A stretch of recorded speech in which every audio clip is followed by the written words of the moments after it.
Hey everyone, I'm Krista Novisky. Welcome back to Best Health Positively, and I'm glad you're here today.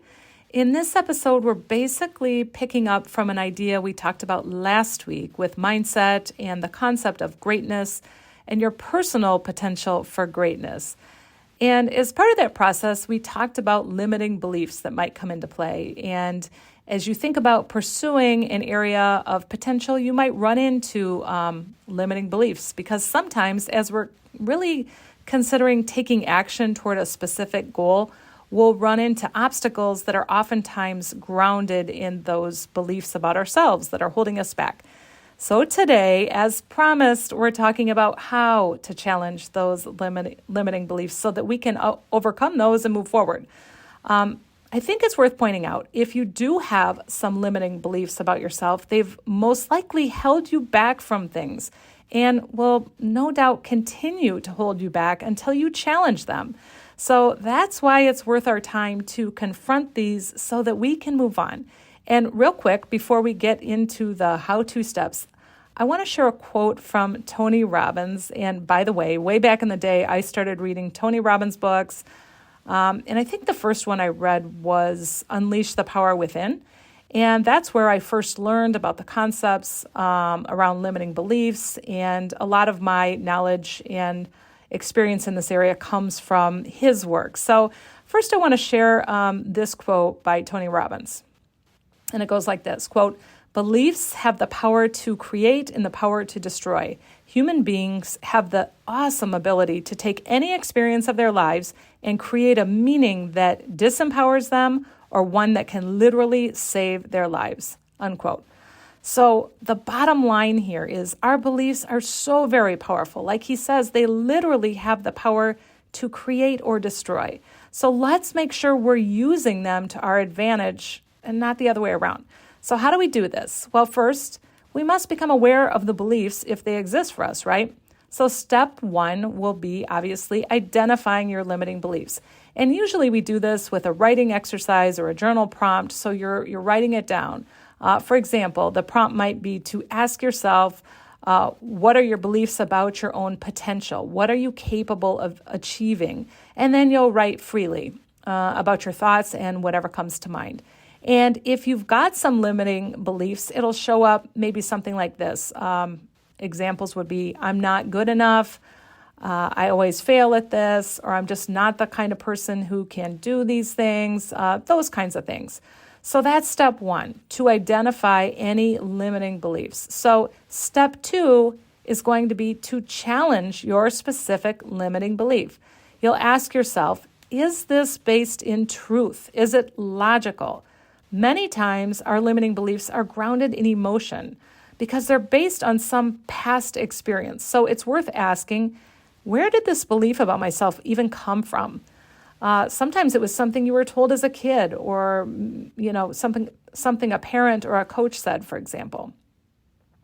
And now the really important part of challenging your limiting belief, so this is still part of step two, is asking the question, what has this limiting belief cost me so far in my life? And if I continue to hold this limiting belief, what will it cost me in the future? So getting to this layer of thinking about what this belief has cost you is super important because it shows you what's at stake here. It helps you to realize that this is actually costing you something to hold this belief about yourself, which helps to create leverage. So that's step two. And now step three, create a new belief. After you've identified your limiting belief and challenged it, it's time to create a new belief. And it's important to write this down too, so you're literally replacing the old belief with something new. For example, if you have a limiting belief that says, I never succeed with healthy eating habits, the new belief might be, I've learned from each experience and now I'm taking small steps and getting better. So that's just one example. Obviously, I simplified it there for the purpose of demonstrating this, but you'll have to customize this to whatever your specific belief is. And as I always say, if you have trouble with this or need some help, just reach out. You guys know I'm happy to help. And then finally, step 4 is to condition the new belief with repetition and or action. This can be done in different ways. So some people like to use affirmations, which are positive statements that are repeated aloud or written repeatedly. And I've used affirmations before. Actually, I really like affirmations as a tool for shaping mindset. And I've used it with clients too. Not everyone, I'll say, likes the idea of affirmations. So you could use something else like visualization, where you're visualizing in detail what it would look like and engaging all your emotions in that, all your senses in that visualization, what it would be like if your new belief were true. And then most importantly, is taking some action, even a small action to support your new belief. So staying with the same example that I mentioned earlier, I'm taking small steps and getting better. The most important and powerful thing you could do in supporting your new belief would be to go ahead and take some small step.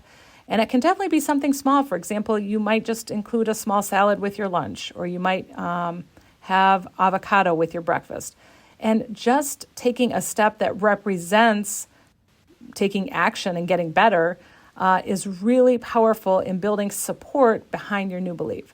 So those are the 4 easy steps to challenge any limiting beliefs you might have.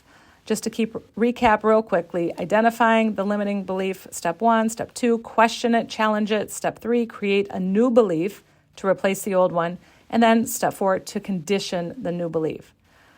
So if you've uncovered some limiting beliefs, go ahead and give this a shot. This is such an important exercise. It may be the key to helping you get out of a rut or helping you get unstuck.